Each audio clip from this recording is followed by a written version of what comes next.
تہذیب دا کہ معنی ہوندا تساں ایک درخت لایا وہ وڈا ہو گیا، وڈا ہویا نا تو اس دیاں شاخاں رفتار ہوندی ہے بڑھوتری دی، کسی بھی چیز دی نشو و نما دی رفتار اپنی اپنی ہوندی، کوئی شاخ اگاں نکل گئی، کوئی پیچھے رہ گئی، کوئی چھوٹی رہ گئی، کوئی وڈی رہ گئی۔ ہن تساں کینچی لے کے نا تے اس نو دائیں بائیں جڑیاں باہر نکلی ہوئی شاخاں اس نو تساں کینچی نال کٹ دے سو نا ہن وہ بالکل ہک جئی ہوئے سی، اس نو کیا دین تہذیب، یہ تہذیب ہوندی۔ یہ دا مطلب ہے معاشرے دیاں بے اعتدالیاں، معاشرے چ رہن والے لوگاں دیاں بے اعتدالیاں، بے اعتدالی اسے نو آدھے اتھے بریک لگنی نا میں اتھے کھلو وینا پابندی ہے نہیں، میں اگاں نکل گیا، میں اپنے گھر دی آواز، اپنی کسے خوشی دی آواز اپنے تک محدود رکھنی نا، میں کسے چیز نو پسند کردا، میں سننا چاہنا، میں اس نو اپنے تک رکھا، لیکن میں اس دا والیوم ودھا دیتا ہو جا رہا، میرے پڑوسی تک آواز جا رہی، میرے گھر تک جا رہی، محلے جا رہی آواز، اس آواز نو بند کرنا تہذیب ہے، بے اعتدالی نو روکنا۔ گل سمجھ آئی نہیں جی؟ اگر تواڈے کولوں کوئی پوچھے اسلامی تہذیب کتھے تو تساں اکھاں بند کر کے بغیر سوچے سمجھے آکھو میرے پاک نبی دے ارشادات جڑے حدیث دی صورت وچ موجود ہیں، میرے نبی دی سنت، میرے پاک نبی دی احادیث، اسلامی تہذیب ہے۔ اور یہ وہ تہذیب ہے جڑی تہذیب نے معاشرے چ نافذ ہو کے اپنی قوت حاصل کر کے جس نے معاشرے نورانی بنایا، ایک دم کایا پلٹ گئی معاشرے کی۔ علامہ الطاف حسین حالی نے نقشہ کھچیا نا اسلام دا اور اسلامی تہذیب تے فوائد دا، تو انہوں نے فرمایا وہ بجلی کا کڑکا تھا یا صوت ہادی، عرب کی زمین جس نے ساری ہلا دی، عرب جس پہ کرنوں سے تھا جہل چھایا، پلٹ دی بس ایک آن میں اس کی کایا، رہا ڈر نہ بیڑے کو موجے بلا کا، ادھر سے ادھر پھر گیا رخ ہوا کا۔ یہ ہوا کا رخ پھرنا کوئی آسان کام تو نہیں ہے جو صدیوں سے چل رہی ہو۔ 570 سال، 5 صدیاں اور پونے 6 صدیاں گزر چکی تھیں اس ہوا کو چلتے ہوئے، اور پاک نبی نے اس کو موڑا صرف 10 سال میں، 23 سال پورے نہیں، 10 سال میں تو 13 سال میں تو افراد تیار ہوئے ہیں، بلکہ میں تو 10 سال کہوں گا۔ افراد کی تیاری کا کھلے عام پروگرام 3 سال بعد شروع ہوا ہے۔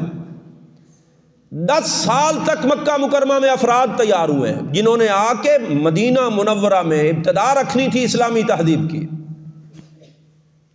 اور یہ تہذیب جو بدلی گئی ہے یہ اصل میں مدینہ طیبہ میں۔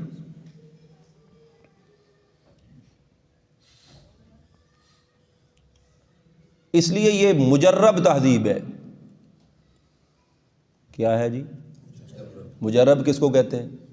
آزمودہ۔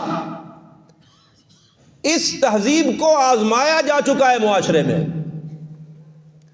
ایک نسخہ ہوتا ہے جو حکیم دے دے لیکن پہلے وہ کسی نے استعمال نہ کیا ہو، اور ایک وہ ہوتا ہے جو پہلے استعمال کیا جا چکا ہو، مریض کو اس سے فائدہ ہوا ہو، اس نسخے کو آزمودہ نسخہ کہتے ہیں، مجرب نسخہ۔ یہ مجرب ہے، یہ تہذیب مجرب ہے۔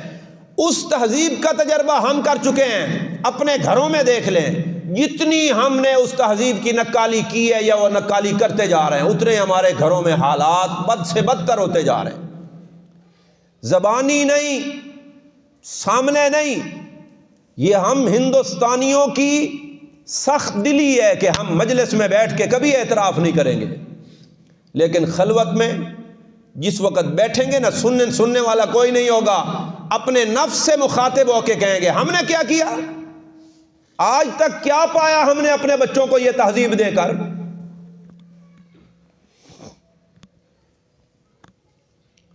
یہ مدارس کی خوش قسمتی ہے کہ اس میں یہ تہذیب پڑھائی جاتی ہے۔ کہیں جی الحمدللہ۔ جن کی بیٹیاں ہیں وہ اس پہ اللہ کا شکر ادا کریں کہ انہوں نے اسلامی تہذیب کو پڑھا ہے۔ یہ تعلیمی ادارے ہیں، تربیت تو ضمناً ہوتی ہے۔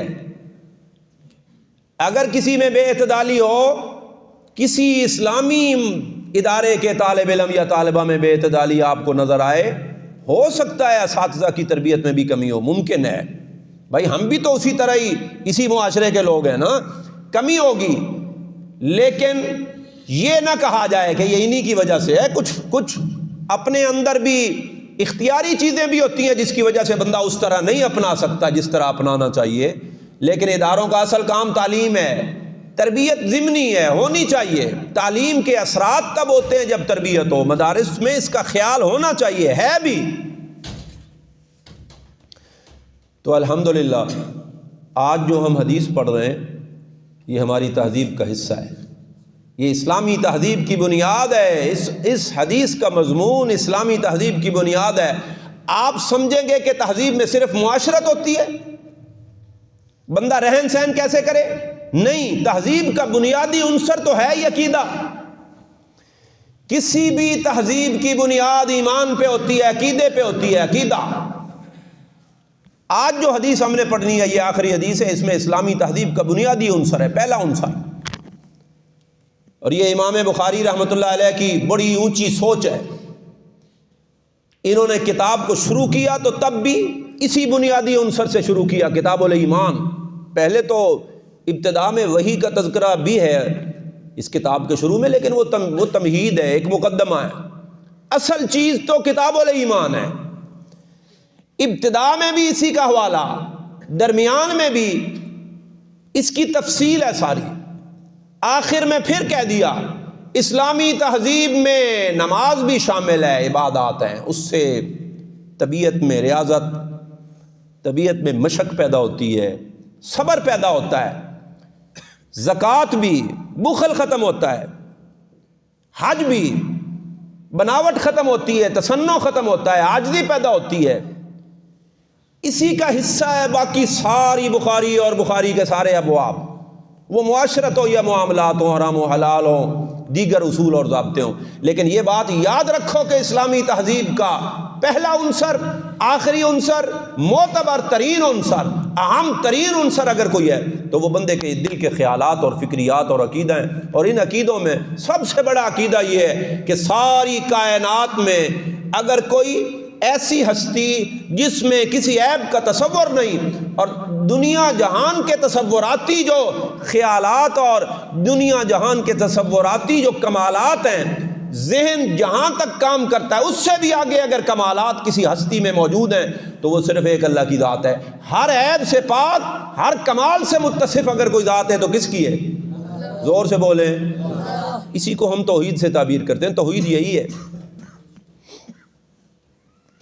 تو یہ آپ کے سامنے اسلامی تہذیب کا یہ عنصر ہے، لیکن اس کا یہ مطلب نہیں ہے کہ اول آخر کا بندہ لحاظ رکھے اور درمیان کی ساری کتاب کو چھوڑ دے۔ اس کا مطلب یہ ہے، وہ سبق یہ دینا چاہتے ہیں کہ یہ ایمان کا تقاضا ہے، یہ ساری کتاب ایمان کا تقاضا ہے۔ یہ اگر کتاب الصلاۃ ہے تو وہ ایمان کا تقاضا ہے، کتاب الصوم ہے وہ ایمان کا تقاضا ہے۔ یہ تقاضائے ایمانی کو ذکر کرتے کرتے آخر میں پھر دوہرا دیا کہ یاد رکھنا اصل مقصود ایمان ہے، لیکن وہ ایمان تمہارا باقی تب رہے گا جب تم اسلامی تہذیب پہ عمل کر کے عبادات و معاشرت و اخلاق کو اپناؤ گے، وگرنہ ایمان کا پودا خشک ہو جائے گا۔ گل سمجھ گئے ہو جی؟ اب میں حدیث کا مفہوم ذکر کرنے لگا ہوں، لیکن اس سے پہلے میں یہ بات اپنی ان ماؤں بہنوں اور خواتین کے حوالے سے نقل کرتا ہوں، اور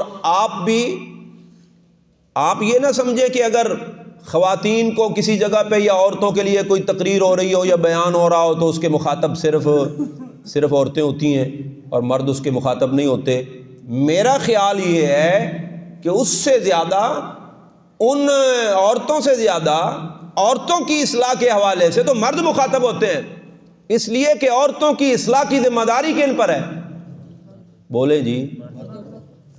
علامہ اقبال نے کہا تھا ایک زندہ حقیقت ہے میرے سینے میں مستور، کیا سمجھے گا وہ جس کی رگوں میں ہو لہو سرد۔ جس کی رگوں میں گرم لوئی نہ ہو وہ میری اس حقیقت کو سمجھے گا کیا، لیکن میرے دل میں مستور ہے، میں نے بتائی کبھی نہیں ہے، سمجھتا کوئی نہیں ہے۔ یہ اس دور کی بات کر رہے ہیں نا۔ کہتے ہیں کہ نئے پردہ نہ تعلیم، نئی ہو کے پرانی، نہ پردہ نہ تعلیم، وہ تعلیم پرانی ہو یعنی اسلامی تعلیم، یا نئی ہو جس کو لوگ تعلیم کہتے ہیں اور باقی تعلیم کو وہ تعلیم نہیں کہتے۔